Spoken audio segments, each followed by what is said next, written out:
सानसेयारि खौरां नायनो मोजां मोनग्रा गासैबो रायजो राजा नोंथांमोनखौ गिबियावनो आंनि एसबी बड निउज चेनेलाव बरायग्रोनाय थाबाय। खुलुमबाय, आं सिबि रानि ब्रह्म।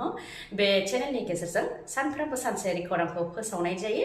नोंथांमोना बे चेनेलनि गेजेरजोंनो गोनां सानसेयारि खौरांफोरखौ मोननो हागोन। थुदो बिदिब्ला खौरां आवरायनायखौ जागायजेननोसै। बिटिआर गोरोबथायाव थानाय दफा बायदियै बारग' एनडिबिफोरनो रिहेबिलिटेसन होनाय हाबाफारि बानजायदों। क'क्राझारनि बड'फा कालचारेल कमप्लेक्सआव सा 590 एनडिबिफोरनो रिहेबिलिटेसन होदों। अदेबानि 4 लाख रांनि चेक रानदों। बिटिसिनि गाहाय प्रमद बर', मन्त्रि उरखावगोरा ब्रह्म, अशोक सिंघाल, जयन्त बसुमतारी, रोनगोरा नार्जारी, लरेन्स इस्लारी आरो दुलाराय बर' फरायसा आफादनि गाहाय दिपेन बर' बिथांमोननि नुजाथिनायाव बारग' एनडिबिफोर गासै सा 590 नो रिहेबिलिटेसनखौ होनाय जादों आरो बेखौ होनायजों 99% एनडिबिफोरनो रिहेबिलिटेसनखौ होनाय जाबाय होननानै फोरमायथिदों आरो 1% आद्रा थानाय बिथांमोना मुं गोरोन्थि जानायनि थाखाय थालांनो गोनां जादों होननानै फोरमायथिदों आरो दासिम गासै 4,793 बारग' एनडिबिफोरनो रिहेबिलिटेसन होनाय जाबाय होननानै फोरमायथिदों। बेनि अनगायैबो 125 एमेन्डमेन्टनि थाखाय खामानि मावगासिनो दं। बेजों लोगोसे बिटिआर गोरोबथानि गुबै दफाफोर जेरै गामि सोसननाय, बारग' एनडिबिनि केस बोखारनाय बेफोरनि थाखायबो खामानिखौ मावगासिनो दं होननानै फोरमायथिदों बिटिआर सरकारनिफ्राय। डक्टर इन्जिनियार जानो गोसो गोनां फरायसाफोरनि थाखाय गोजोनथाव खौरां। JEE NEET आव मुं थिसनोब्ला सुपार 30 नि गेजेरजों बेसेन नाङै फोरोंथाय होनायजों लोगोसे जानाय थानायनिबो राहा होनो आखायाव लादों SPM एन्ड लालन इन्स्टिटिउटआ। सुपार 30 ब्लाबो गासै सा 90 फरायसाफोरखौ लानाय जागोन होननानै फोरमायथिदों, जेराव जेबो रां लायालासे जानाय थानाय फरायनाय गासैनिबो सुबिदाखौ मोननो हागोन। अदेबानि 100% स्कलारशिप होनाय जागोन होननानै फोरमायथिदों। जाय बिथांमोनहा गोसो गोनां बिथांमोनहा spmandlalan.com नि गेजेरजों थांनो हागोन, फर्म फिलआपखौ खालामहैनो हागोन, नङाब्ला WhatsApp आरो कल हरनानैबो खौरां लानो हागोन। नाम्बारा जाहैबाय 7099074211। बिटिसि बिसायख'थिया जेसेबांनो खाथियाव सौफैदों एसेबांनो थांलाय फैलाया बांदों दोलोनि मददगिरि, मावथि आरो दैदेनगिरिफोरनि गेजेराव। BPFनिया UPPLआव, UPPLनिया BJPआव आरो UPPL आरो BJPनिया BPFआव बेबायदिनो थांलाय फैलाय जागासिनो दङ दैदेनगिरिफोरनि गेजेराव। BPFनिफ्राय UPPLआव हाबफैनाय मनरन्जन ब्रह्मआ दा UPPLखौ नागारबाय आरो BJP दोलोआव हाबबाय। मन्त्रि अशोक सिंघालनि नुजाथिनायाव BJP दोलोआव हाबबाय। गावजों लोगोआव 10,000 मददगिरिफोरखौ लोगोआव लाफानानै BJP दोलोआव हाबदों होननानै फोरमायथिदों मनरन्जन ब्रह्मआ। समा सोलायो, बोथोराबो सोलायो, थिग बेबायदिनो राजखान्थियावबो सोलायो होननानै बिबुंथिखौ होबाय बिथाङा। जायनाखि BJPआ देरहागासिनो दं, बेनिखायनो रायजो राजानि खामानि मावनो थाखाय BJPआव हाबदों होननानैबो गावनि बिबुंथिखौ होबाय मनरन्जन ब्रह्मआ। मनरन्जन ब्रह्मआ BJPआव हाबफैनायजों क'क्राझाराव BJPआ गोख्रोंसिन जाबावगोन होननानै बिबुंथि होबाय मन्त्रि अशोक सिंघालाबो। बेराफारसेथिं UPPLआवबो जयनिं हाबाफारि तृणमूल कंग्रेसनि दैदेनगिरि उत्तम कुमार तालुकदाराबो UPPL दोलोआव हाबबाय। प्रमद बर' बिथांनि नुजाथिनायाव UPPLआव हाबबाय। जायनाखि BJP दोलोआ बिटिसि बिसायख'थियाव हारसिङै गेलेगोन होननानै MP दिलीप सयकिया बिथाङा बुंथिदों। बेनि सायाव प्रमद बर'नाव सोंथि खालामनायाव बिथाङा फिननायखौ होदोंदि मा साननानै बिथाङा हारसिङै बिसायख'थि गेलेनो बुंदों बेखौ मिथिया, नाथाय जों बेबायदि सानाखै आरो बेबायदि साननायनि दा समय फैयाखै होननानैबो बुंथिबाय प्रमद बर'आ। ओजोंहाय 38 नं भैरबकुन्द बियाबावबो UPPL दोलोआव जयनिं हाबाफारि BPF आरो BJPनिफ्राय सा 1,200 सोद्रोमाफोरा हाबफैदों, जेराव गबिन्द चन्द्र बसुमतारीजों लोगोसे खाम्फा बरगयारी बिथांमोनखौबो बाहागो लानायखौ नुनो मोननाय जादों। बेराफारसेथिं दतमा बियाबनि MCLA प्रकाश बसुमतारीखौ मोजां मोननानै सेरफांगुरि प्राइमारि रायबस्ति गामिनि BJP दोलोनि सा 150 सोद्रोमाफोरा BPF दोलोआव आखाइ हमफैदों। गावबुराफोरनि थाखाय गोजोनथाव खौरां। मार्च दाननि गेजेरावनो गावबुराफोरनि दान बान्थाया बांनो हागौ।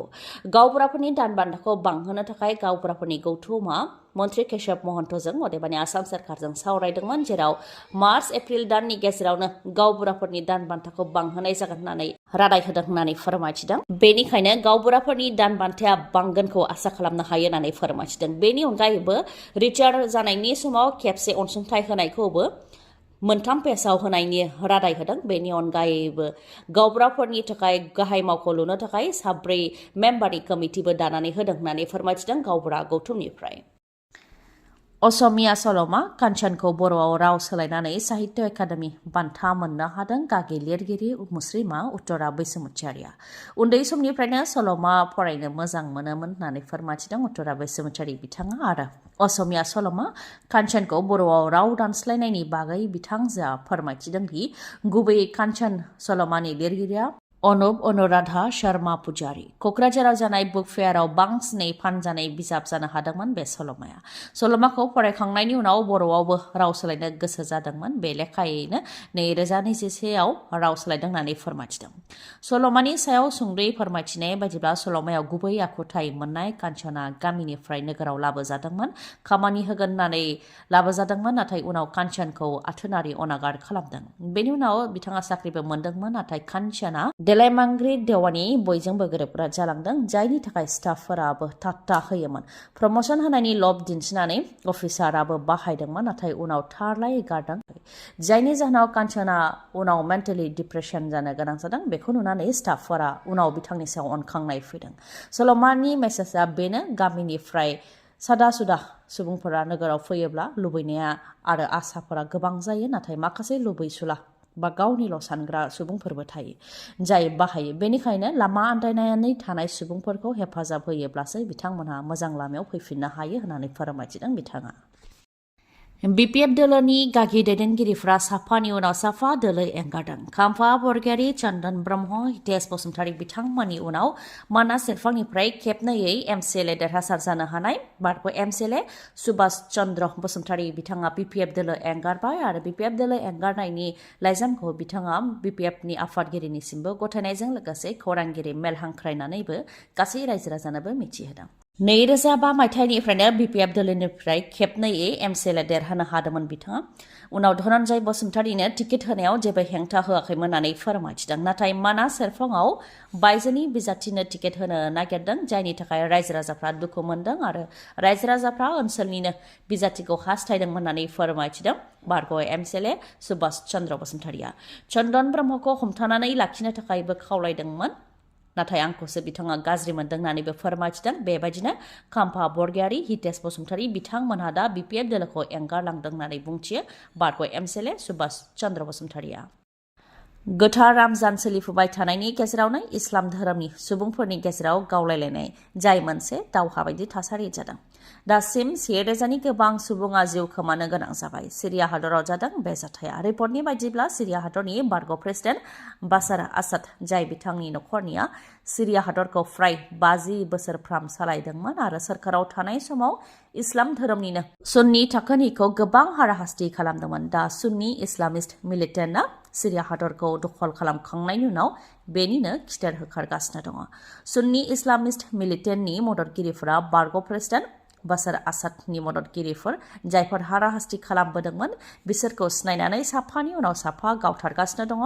लामा सामायाव आरो न'आव हाबनानैबो गावथारहैदों। लोगोसे न'आव थानाय बेसेन गोसा मुवा बेसादफोरखौबो लुथिनायखौ नुनो मोननाय जादों। जायनि थाखाय बाशार आसादनि मददगिरिफ्रा न' बां एंगारनानै हाजोआव खारनानै थाहैनो गोनां जानायखौबो रिपर्टआव मोननाय जादों।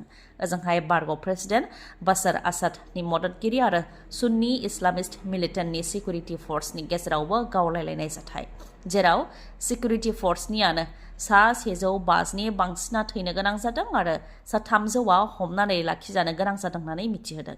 बेबायदिनो हादरनि गेजेरावनो दावहानि मोनसे थासारि आरो 1000नि गोबां सुबुङा जिउ खोमानो गोनां जाबाय होननानै रिपर्टआव मोननाय जादों।